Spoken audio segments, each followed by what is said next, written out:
쉴 새 없이 돌아가는 물레 위로 투박한 손이 바쁘게 움직인다. 시로의 형태를 잡는 중요한 일이기에 섬세하게 작업해야 한다. 그렇게 한참을 집중하는데 등 뒤에서 투덜거리는 소리가 들려온다. 애써 무시하려고 노력해보지만 중얼거림은 끊이질 않는다. 결국 한숨을 내쉬며 물레질을 멈추고 말았다. 조금 전부터 옆집 노인네가 찾아와 항아리를 만들어 달라고 성화다. 시루 공방에 와서 항아리를 만들어 달라니 정말이지 고약한 영감탱이다. 40년을 이웃으로 지냈는데도 아무것도 모르는 척 이러는 것이다. 안 된다고 단칼에 거절해도 그때뿐이지 시도 때도 없이 찾아와서 성가시게 한다. 이유야 뻔하지. 돈도 안 되는 시루 만들기 좀 그만하라는 것이다. 주변에서 뭐라 안 해도 이미 뼈저리게 알고 있다. 마지막 시루가 팔린 게 몇 년 전인지 기억도 나지 않는다.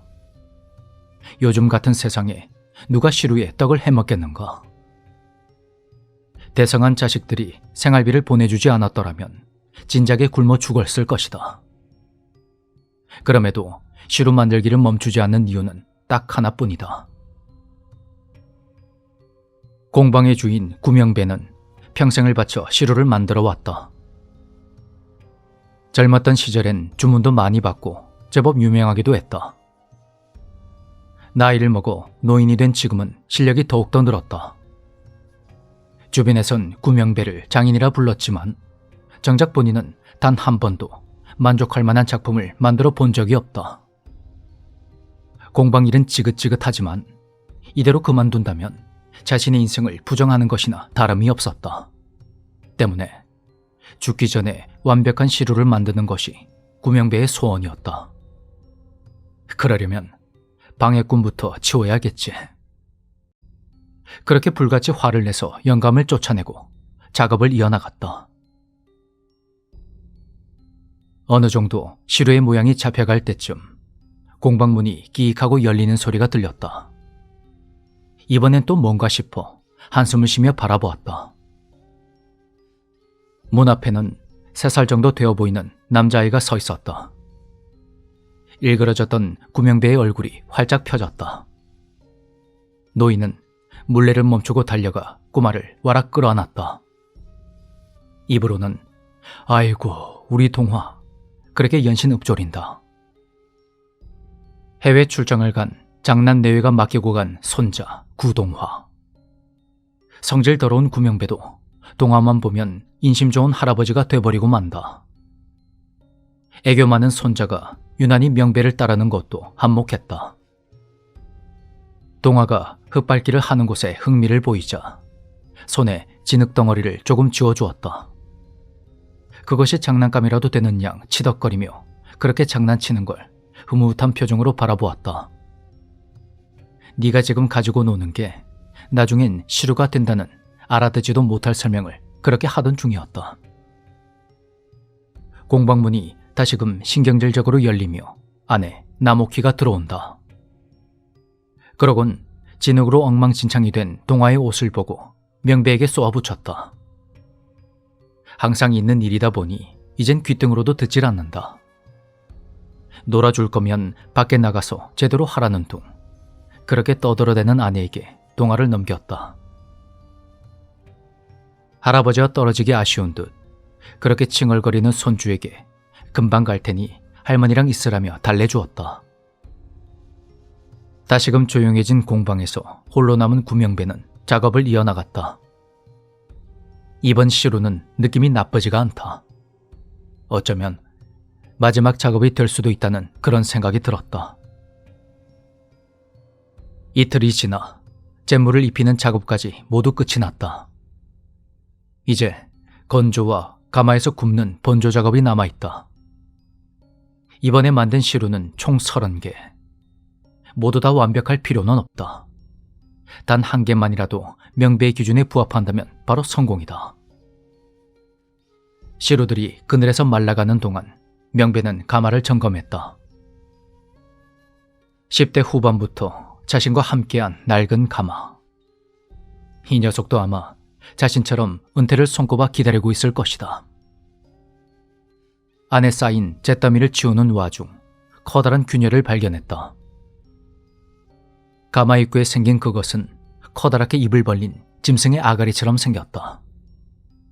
그걸 한참 동안 쳐다보던 명배는 균열을 두어 번 발로 툭툭 찼다. 내가 늙은 만큼 너도 나이를 먹은 것이겠지. 보수를 하는 게 맞았지만 그냥 두기로 했다. 단 한 번만 버티면 된다.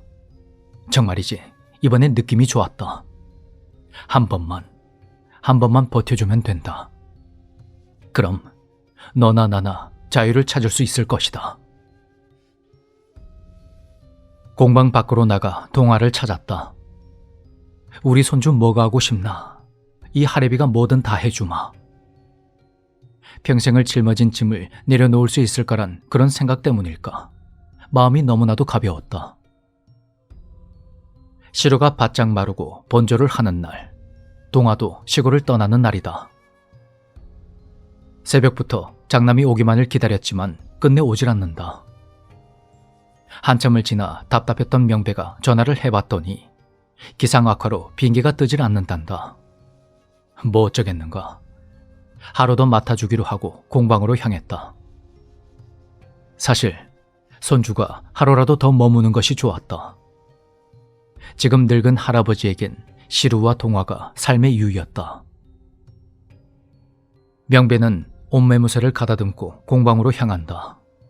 불을 지필 것이다. 그것도 일생일대의 커다란 불을 말이다. 모든 준비를 마치고 시루들이 가마 안쪽으로 들어갔다. 반년 가까이 바짝 마른 장작들이 입구를 가득 채운다. 요즘에는 라이터가 있지만 명배는 굳이 아궁이에서 불씨를 가져와 불을 붙인다. 옛것을 만들려면 응당 옛것을 사용해야 한다는 그런 생각이었다. 장작이 타오르자 가마 안이 빨갛게 물들었다. 아무 문제 없음을 확인하고 가마의 문을 닫았다. 이제 불 조절을 해주며 14시간 정도 구워주면 된다. 불이 너무 강하면 시루가 깨지고 불이 너무 약하면 제대로 모양이 잡히질 않는다. 1200도 정도를 유지해 주어야 하는데 그런 건 잘 모른다. 그저 수십 년간 몸에 익힌 감각에 의존할 뿐이다. 명배는 긴장한 표정으로 가마를 노려보았다. 어느덧 해가 지고 가마의 불씨도 사가라들었다. 별다른 문제 없이 번조 작업은 마무리되었다. 중간에 동화 녀석이 자꾸만 가마 쪽으로 오려고 했던 것만 빼면 말이다. 아내가 잡아채지 않았다면 정말 큰일 날 뻔했다. 어린 놈이 누굴 닮아서 그런 건지 호기심이 동하면 당최 사람 말을 듣질 않는다. 아마 빨갛게 타오르는 가마가 신기했던 것이리라. 굳어진 허리를 펴니 입에서 절로 앓는 소리가 났다. 시루들은 이대로 가마 안에서 이틀 정도 식혀줄 것이다. 천천히 온도를 내려야 하기에 가마 문은 닫아둔다. 한 곱이 넘기니 허기가 진다. 그리고 동화도 보고 싶어졌다. 가마에서 노는 건 안 된다고 매몰차게 말했으니 분명 토라졌을 테지. 명배는 손자의 기분을 어떻게 풀어줄지 고민을 하며 집으로 발걸음을 옮긴다. 그날 늦은 저녁을 먹을 때 장남에게서 다시 전화가 걸려왔다. 기상이 점점 나빠져 앞으로 며칠간 비행기가 모두 결항이 되었다고 전했다. 명배는 아무 걱정하지 말라고, 오히려 자기는 손주랑 있으니 좋다고 그렇게 말했다. 마음에서 우러나와 진심으로 한 소리였다. 밥상을 물리고 동화와 같이 따뜻한 구들방에 들어누웠다. 돌아졌다가 금세 기분이 풀린 손자놈이 여간 귀여운 게 아니었다. 다음날 아침부터 아내 오키는 집 정리를 한다며 분주하게 움직인다. 명배가 손을 보태려 하자 제발 시루나 제대로 만들라며 면박을 주었다. 명배는 멋쩍어 하며 괜히 동화를 불렀다. 하지만 그새 놀러 나간 건지 대답은 돌아오지 않았다. 보나마나 마당에서 흙놀이나 하고 있겠거니 그러며 베개를 빼고 누웠다. 전날 종일 일을 해서 그런 건지 허리가 시큰해졌다. 몸이 따라주질 않으니 하루하루 작업하는 것이 쉽지가 않다. 완전히 노인네가 돼버렸구나 싶어 약간은 서글퍼졌다. 어쩌다 시루에 이렇게나 매달리게 된 것일까? 아무리 아름답게 만들어봤자 던지면 깨져버리는 곳을. 지나온 시간이 조금은 후회되는 명배였다. 아마도 끝이 머지않았기 때문일 것이다. 그래도 이제 와서 돌아갈 순 없다. 가마를 한번 확인이나 해볼 요량으로 몸을 일으켰다. 순간 쿵 하는 소리가 나며 무언가 무너지는 소리가 들려왔다. 공방 쪽이었다. 명배는 번개같이 뛰쳐나갔다. 입으로는 안 된다, 안 된다라며 쉼없이 되뇌었다. 단숨에 공방에 도착하니 처참하게 무너진 가마가 보였다. 며칠 전 보았던 입구의 균열이 결국 사단을 내었던 것이다. 손이 바들바들 떨려왔다. 이성의 끈이 끊어지려는 걸 간신히 참아냈다. 섣불리 판단하긴 이르다. 시루는 충분히 많이 만들었으니 아직 멀쩡한 것이 남아있을지도 모른다. 행여나 상황이 악화될까 한 발 한 발 신중하게 걸음을 옮겼다. 왜 진작에 균열을 보수하지 않았을까? 마음속에 후회가 가득했다. 가까이서 보니 생각한 것보다 상황이 더 심각했다. 입구 뒤편으로 가마의 대부분이 폭삭 주저앉아 버렸다. 명배의 가슴도 철렁 내려앉았다. 이젠 앞뒤 보지 않고 무작정 자네를 뒤집기 시작했다. 열이 채 가시질 않아 몹시 뜨거웠지만 아랑곳하지 않았다. 벽돌을 잡아 뒤로 던질 때마다 박살이 난 시루 조각들이 보였다. 정말 마음이 찢어지는 기분이었다. 이 상실감을 감히 누가 알아줄 것인가? 몇 분을 마치 미친 사람처럼 헤매다 이내 포기한 듯 멈춰섰다. 그리곤 화상을 입어서 다 벗겨진 손으로 눈가의 먼지를 닦아냈다. 명배는 포기한 것이 아니었다. 가마의 끝자락에 보이는 것이 있었다. 그곳만큼은 아직 무너지지 않고 여전히 벽의 형태를 유지하고 있었다. 잘만 하면 작은 공간이 있을지도 모른다는 그런 생각이 들었다. 천천히 그곳으로 다가가 위로 덮인 벽돌을 몇 개 치워냈다. 자욱하게 먼지가 일어 처음엔 잘 보이지 않았다. 하지만 이내 명배는 얼어붙고 말았다. 정말 작고 아슬아슬한 틈새에 온전한 시루 하나가 놓여 있었던 것이다. 적지 않은 나이를 살아오면서 이토록 아름다운 시루는 본 적이 없다. 이것이야말로 명배가 평생을 찾아 헤매던 것이리라. 먼지를 뒤집어 썼지만 한눈에 알 수가 있다. 이제서야 왔구나. 이제야 왔어. 어찌나 영롱한지 차마 손을 댈 수가 없다. 볼을 타고 눈물이 흘러내렸다. 뜨거운 줄도 모르고 자네 위에 그대로 주저앉았다. 던지면 깨져버리는 것이라니 가당치도 않다. 조금 전 자신이 그러한 생각을 했다는 걸 믿을 수가 없다. 명배는 이미 홀려버렸다. 마침내 그동안의 고통과 인내를 보상받을 시간이다. 이 순간 공방에는 시루와 구명배 오직 둘뿐이다. 같은 시간 오키는 정신없이 창고 정리를 마치고 마당으로 나왔다. 분명히 앞에서 흙장난이나 하고 있을 줄 알았는데 동화가 보이질 않는다.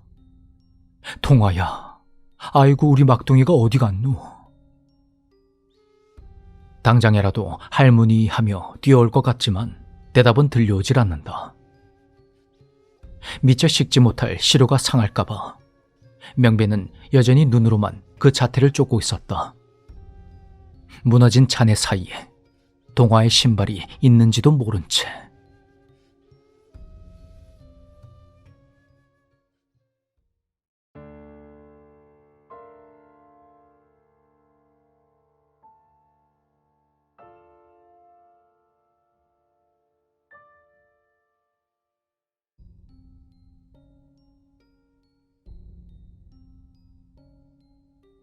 성철이 긴장된 얼굴로 열차에 제동을 걸었다.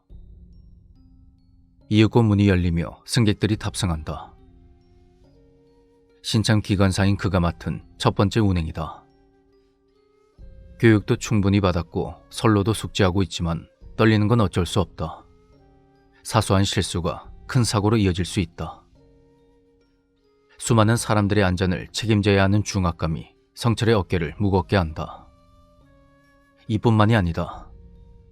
철도대학부터 교육, 수료, 면허 시험까지. 늦은 나이에 기관사가 되는 과정을 거치는 동안 가족들의 희생이 컸다. 만삭의 아내와 늙고 병든 부모님. 성철이 수입 하나 없이 공부하는 동안 그들이 학비를 벌어다 주었다.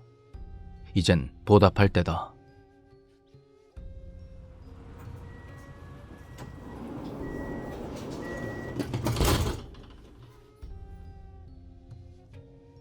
문을 닫고 열차를 출발시켰다.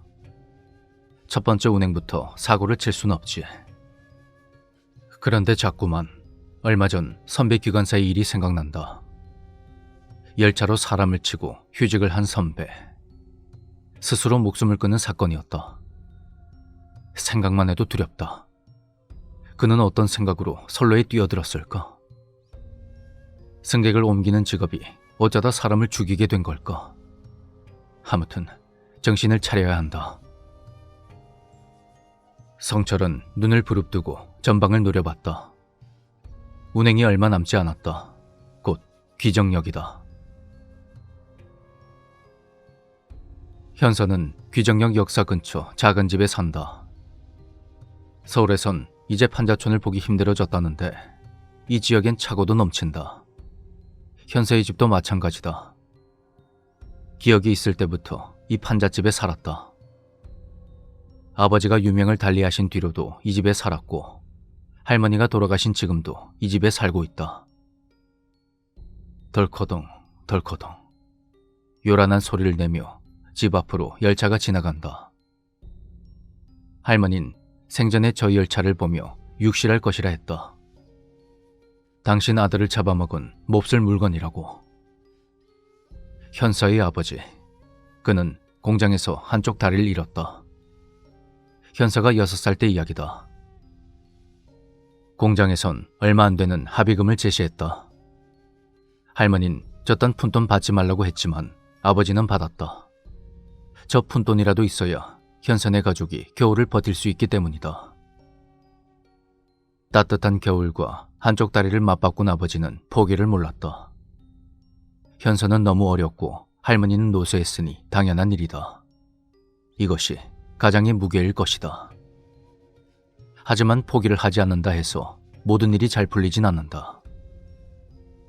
지금도 그렇지만 현서가 어릴 땐 몸이 불편한 사람을 받아주는 곳이 거의 없었다.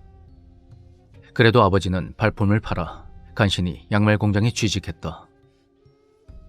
다리가 없기에 앉아서 할 수 있는 것은 포장 작업뿐이었다.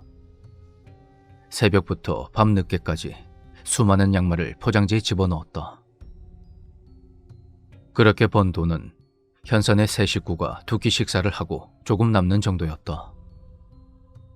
배는 채워도 월세를 낼 돈이 없으니 다른 벌이가 더 필요했다. 그래서 아버지는 폐지를 줍기 시작했다. 폐지뿐만 아니라 공병부터 깡통까지 닥치는 대로 주었다. 한 손엔 목발을 짚고 다른 손으론 수거한 물건들을 마대에 담아 질질 끌고 다녔다. 그러던 어느 날이었다. 아버지는 양말 공장에서 퇴근한 후 어김없이 줄 것들을 찾았다. 동네를 한 바퀴 돌아도 수확이 변변치 않았다. 이럴 때면 항상 가는 곳이 있다. 귀정역 철로. 철로에는 항상 사람들이 버린 쓰레기들로 가득하다. 그 중엔 음료수 병처럼 제법 그럴듯한 물건들도 많다. 아버지에겐 노다지 판이다. 한 가지 단점은 위험하다는 것인데 아버지는 철도 시간을 머릿속에 확실히 외우고 있었다. 11시가 넘으면 애초에 열차가 다니질 않았다. 그렇다고 들어가도 된다는 건 아니다. 철도 통행은 엄연히 불법이니까. 그래도 가족들을 먹여 살리려면 방법이 없다. 아버지는 마음 놓고 고물들을 줍기 시작했다. 이번에도 가져갈 물건이 제법 많았다. 신이 나서 철도를 헤집고 다니기 시작했다. 그리고 그렇게 아버지는 돌아가셨다. 열차 사고였다. 예정에 없던 열차가 운행을 했던 것이다. 정비를 뒤늦게 마친 열차를 올려보내라고 상부에서 지시를 한 것이다. 운행하던 기관사도 충격으로 은퇴했다고 들었다. 아버지는 피해자이면서 가해자이기도 했다. 굶어 죽지 않으려면 어쩔 수 없었다고, 살려고 한 거라고 호소해야 했지만 그때 현서는 너무 어렸다. 이번에도 푼돈이 나왔다. 아버지가 법을 어겼기에 합의금도 아닌 위로금 명목이었다. 현서네가 반년 정도 먹고 살 돈이었다. 다리 한쪽에 3개월, 목숨에 반년. 할머니는 피눈물을 흘렸다. 그리고 장례가 끝날 무렵에는 당신 아들이 죽었다는 걸 기억해내지 못했다. 치매가 찾아온 것이다. 가끔 기억이 돌아올 때면 열차를 보며 욕을 했다. 현서는 천의 고아나 마찬가지였다. 중학교에 들어갈 무렵부터 일을 시작했다. 신문 배달부터 공사장 막노동까지 안 해본 일이 없다. 한참 이쁘고 발랄할 나이인 현서는 고등학교에 입학하지 않았다. 아니, 할 수 없었다. 돈을 벌어야만 했다. 또래는 대입시험을 준비할 때 현서는 취직자리를 찾아야만 했다. 그렇게 성인이 되기 일주일을 남기고 할머니가 돌아가셨다. 일을 마치고 돌아왔을 때 방바닥에서 차갑게 식어 있었다. 사인은 영양실조. 의사는 요즘 세상에 영양실조가 어디 있냐면서 기가 막혀 했다.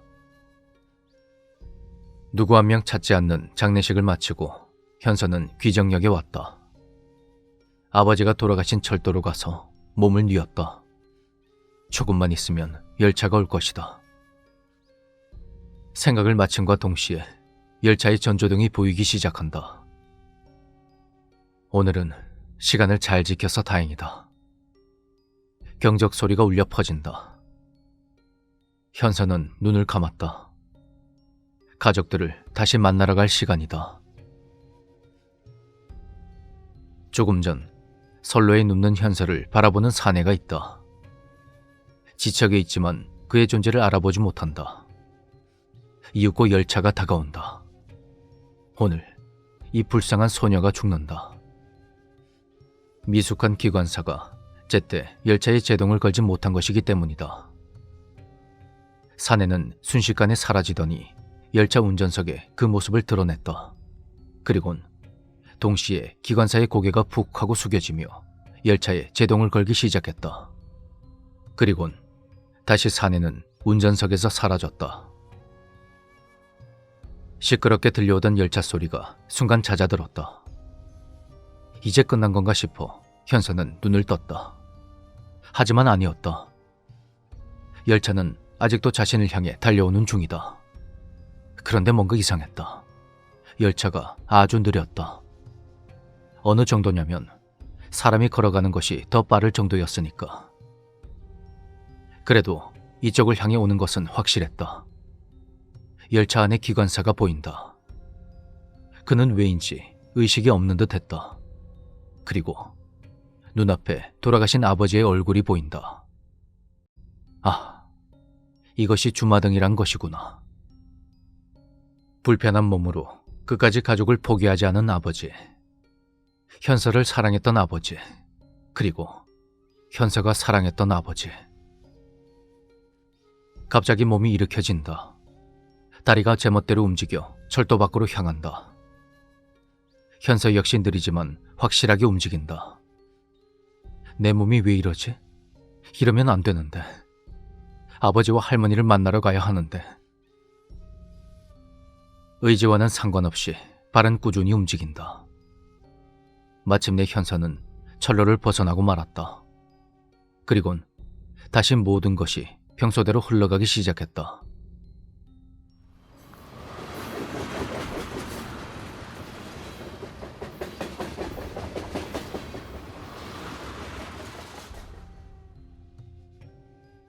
굉음과 함께 열차가 현서의 등을 스치듯 지나쳤다. 다리에 힘이 풀려 불썩 주저앉았다. 무슨 일이 일어난 건지 알 것만 같았다. 주마등이 아니었다. 그제서야 자신의 행동이 후회되기 시작했다. 눈물이 쏟아져 내렸다. 돌아가신 아버지가 현서를 만나러 왔다. 그리고 자신을 구해주었다. 눈물을 훔치며 일어났다. 살아갈 것이다. 현서는 자신의 집으로 돌아갔다.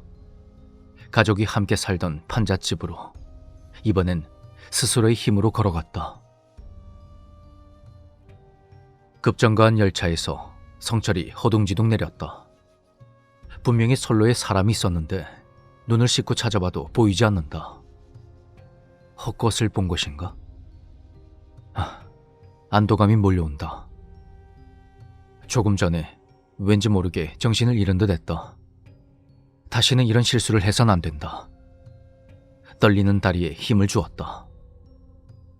승객들이 기다리니 마저 운행을 해야만 한다. 성철은 기관차로 올라탔다. 그리고 이내 열차가 다시 달리기 시작했다. 사내가 하늘을 바라본다. 십수년간 선로에 머무른 보람이 있다. 딸은 살아갈 것이다. 그리고 자신과 같은 삶을 살진 않을 것이다. 그래, 이제 떠날 때가 되었다. 사랑하는 현서, 그녀가 행복하길 바란다. 현서의 아버지는 천천히 눈을 감았다.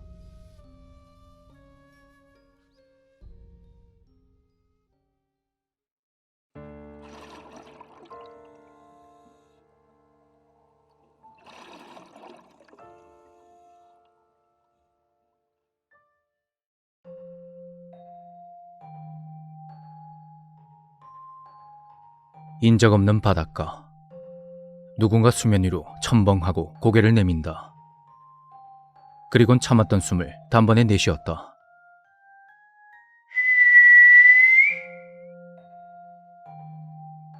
그녀는 이 지역의 최연소 해녀다. 35세 하은영. 1년 전 도시의 치열한 삶을 버티지 못하고 도망치듯이 이곳 강원도로 왔다. 무작정 귀촌하긴 했지만 먹고 살려면 무슨 일이든 해야만 했다. 그렇게 시작한 것이 바로 이 해녀라는 직업이다. 사실 외지인이 해녀가 된다는 건 매우 드문 일이다. 일을 시작하기도 전부터 지역 5,000개의 끝모를 텃세가 있었다. 정말이지 지독한 시간이었지만 은영은 어떻게든 이겨냈다. 이곳에서 마저 도망치면 더 이상 갈 곳이 없다는 생각이 들어서였다. 하지만 진짜 고통은 해녀회를 가입한 뒤에 시작되었다. 맥주병인 은영은 기본적인 수영법인 무자맥질부터 배워야 했다. 그걸 배우고 나면 철저한 계급제가 기다리고 있었다.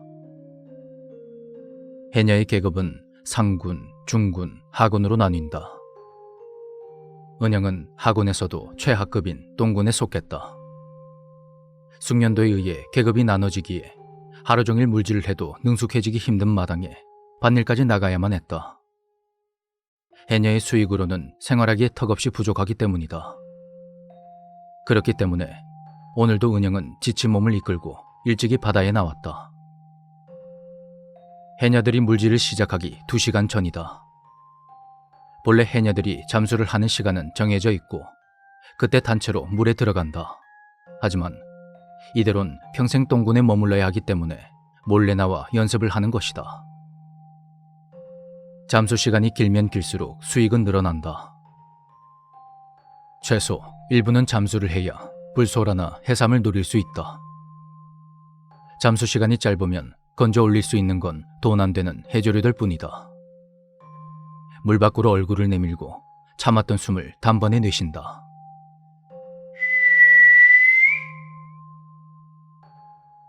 생과 사의 경계, 숨빗소리다. 해녀들은 수확물을 위해 잠수하고 숨빗소리를 위해 부상한다. 숨빗소리를 내지 못한다는 것은 곧 죽음을 뜻한다. 눈을 들어올려 주변을 둘러본다. 아직까진 주변은 조용하다. 호흡을 가다듬고 다음 잠수를 준비한다. 조금 전 물속에서 꽤나 실한 전복을 봤다. 문제는 그게 적어도 15m는 잠수를 해야 손이 닿을 거리에 있다는 것이다. 15m. 상군의 해녀는 20m까지 잠수해서 2분을 넘게도 버틴다. 하지만 은영에겐 저 전복이 까마득한 심연 속에 있는 것처럼 보였다. 수면을 들락날락하며 고민하던 은영은 좋은 방법을 생각해냈다. 그저 다른 해녀들이 올 때까지 기다리면 된다. 무슨 일이 생겨도 선배들이 도와줄 것이라는 생각으로. 적당한 깊이로 잠수를 하며 시간을 보내자 갯바위 저 너머에서 해녀들의 요란한 수다 소리가 들려오기 시작했다. 지금이다 싶은 은영은 재빠르게 호흡을 가다듬고 물속으로 향한다. 물장구 한 번당 2m, 4m. 조급해하지 않고 꾸준히. 하지만 호흡이 부족하다. 부족한 경험 때문에 적잖이 당황했지만 빠르게 평정심을 찾아냈다. 조금만 실수해도 죽을 수 있는 상황. 은영은 다시 숨빗소리를 내고야 만다는 일념으로 사력을 다했다. 귀가 멍하고 시야는 흐려지지만 결국 손에 목표로 한 전복을 잡아내고야 말았다. 전복을 망사리에 넣고 수면으로 부상하기 시작했다. 이때도 급하게 올라가선 안 된다. 자칫하단 물병에 걸리기 십상이다. 모아두었던 숨을 조금씩 내뱉으며 위로 올라간다. 빛이 가까워질수록 은영의 미래도 밝아지는 듯한 그런 기분을 느낀다. 4m, 2m, 그리고 마침내 수면 밖으로 그녀가 얼굴을 내민다. 참았던 숨을 몰아쉬자 입에서 휘파람 소리가 난다.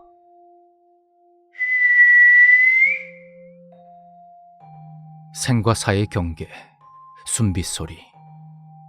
강렬한 빛에 눈이 멀어버릴 것 같지만 피하지 않고 있는 그대로 받아들인다. 한동안 그대로 있다가 망사리를 확인했다.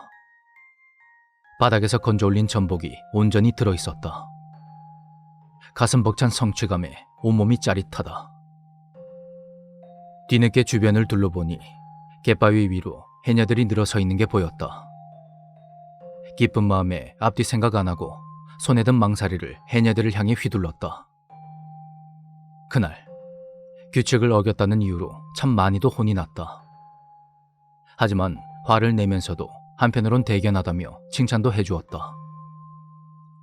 그 뒤로 모든 것이 변하기 시작했다. 사람들이 인정해주는 것만으로도 은영은 힘이 났다. 비참하던 삶을 긍정적으로 바라볼 수 있게 되었다. 자신감이 붙으니 덩달아 실력도 늘기 시작했다. 어느 정도 시간이 지났을 무렵 은영은 중군의 위치까지 올라갔다. 한 명분을 충분히 할 수 있는 어엿한 해녀가 된 것이다. 이뿐만이 아니다. 그녀에게 결혼을 약속한 연인이 생겼다. 그는 어촌 이장의 아들이다. 잘생긴 얼굴도 아니고 제법 나이차도 나지만 은영은 그가 좋았다. 항상 자신만을 바라봐주고 의지가 되기 때문이다. 그렇게 연애 반년 만에 결혼식을 올리게 되었다. 어촌계에서 마을 사람들을 모아 잔치 형식으로 식을 올렸다. 도시에서 하는 그것과 비교하면 많이 초라했다. 그래도 은영은 행복했다. 드디어 자신이 몸담을 장소를 찾았다는 생각이 들었다. 식을 올리던 중 앞으로의 5년 뒤를 생각해 보았다. 삶은 안정되고 눈에 넣어도 아프지 않을 자식들이 있을 것이다. 조금 극단적이지만 당장 죽어도 좋다고 생각했다. 식을 올리고 일주일 뒤, 은영은 밥을 먹고 나와 마당에 앉아 있었다. 그저 행복했다. 따스한 햇살, 적지만 안정적인 수입, 그리고 행복했던 결혼식. 그토록 원하던 정착할 곳을 찾았으니 더 이상 바랄 것이 있을까? 주방 쪽 창문에서 새신랑이 설거지를 하는 소리가 들려온다. 달그락 달그락. 입가에 절로 미소가 지어진다.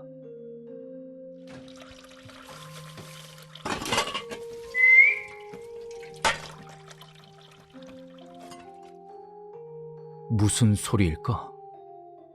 익숙하면서도 이질적인 소리에 은영은 귀를 기울인다.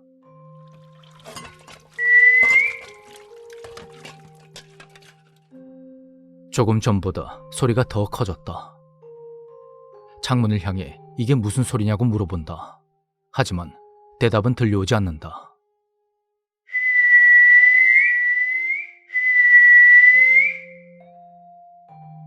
불안한 마음이 들어 자리에서 벌떡 일어났다. 그러자 이상한 일이 일어났다. 분명 일어섰다고 생각했는데 은영의 머리는 땅바닥을 향해 있었다. 다시 제대로 일어서려 해도 뜻대로 되지가 않았다. 어디가 위고 아래인지 도무지 알 길이 없었다. 우주에 있다면 이러한 기분일까? 머리가 어지럽고 속이 메스거웠다. 간신히 입을 열어 새신랑을 불러봤지만 무언가 입안에 들어차 소리를 낼 수가 없었다. 짜고 차가운 액체, 바닷물이었다.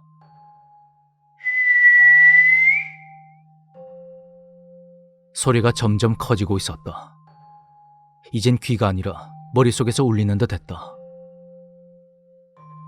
질끈 감았던 눈을 크게 떴다.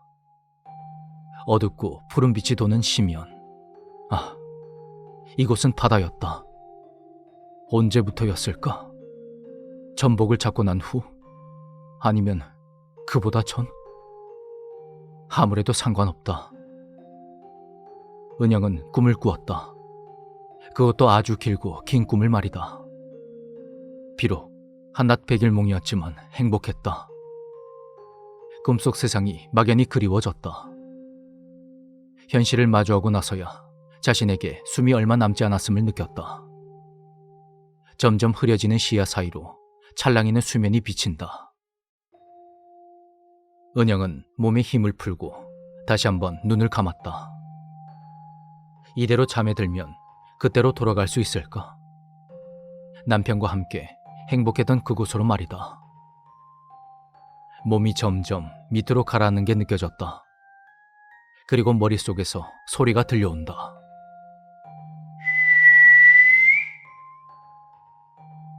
생과 사의 경계. 은영이 끝내내지 못한 숨빗소리였다.